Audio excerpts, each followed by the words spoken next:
mais j'ai peur de me répéter et de faire tout le temps les mêmes sujets. Mais en tout cas, la transmission du hadith, elle s'est faite par les hommes de voix orale, depuis le prophète alayhi salatu wassalam jusqu'à de nos jours. Et ensuite, à une certaine époque, à l'époque de l'imam Ibn Shihab az-Zuhri, ordonné par Omar ibn Abd al-Aziz au 1er siècle de l'Hégire, Omar ibn Abd al-Aziz, il a ordonné à Ibn Shihab az-Zuhri de compiler ces transmissions orales que les gens se faisaient depuis le temps du prophète alayhi salatu wassalam. Il faut savoir que les Arabes de tout temps ont une tradition orale, donc ils n'écrivaient que très peu.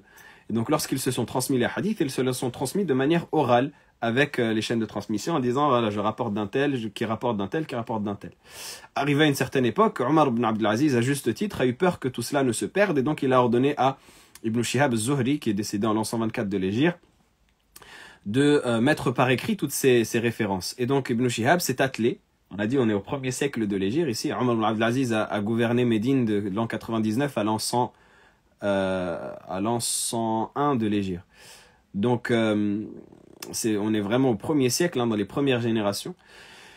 Et donc Ibn Shihab az-Zuhri rahimahullah a commencé à compiler la première référence de hadith.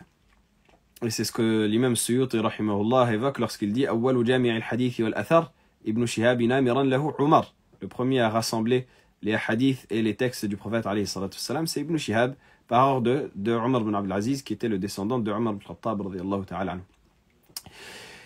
Et donc par la suite, il y a eu les traditions des savants qui sont venus par la suite et qui ont également eux compilé les références de hadith, comme l'imam Malik rahimahullah ta'ala, comme l'imam al-Bukhari, comme l'imam Muslim, qui sont venus par la suite. Mais eux, ils n'ont fait que rassembler des hadiths qu'ils écoutaient des gens qui les transmettaient de voix orale.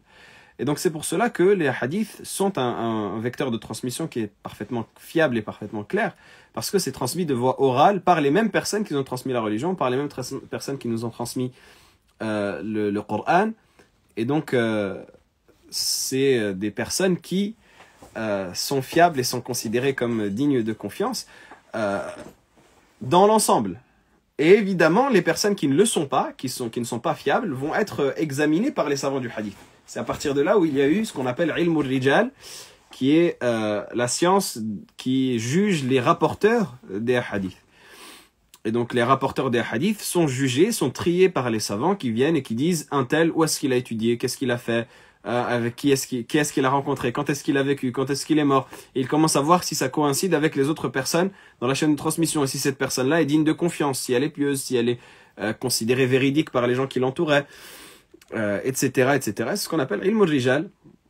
Donc il y a toute une analyse des chaînes de transmission qui fait que quand la personne elle va être fiable, elle va avoir une bonne mémoire, les gens autour d'elle vont attester que c'est quelqu'un de respectable, et qu'en plus de cela, on est sûr qu'il a transmis celui de qui il a pris le hadith, eh bien on accepte le hadith. Sinon, on n'accepte pas le hadith. Même si la personne elle est de confiance, etc., mais par exemple, il a des problématiques de mémoire, eh bien on ne va pas considérer son hadith acceptable, on va le considérer faible. Donc voilà, en très résumé, la transmission du hadith et comment est-ce qu'elle s'est déroulée.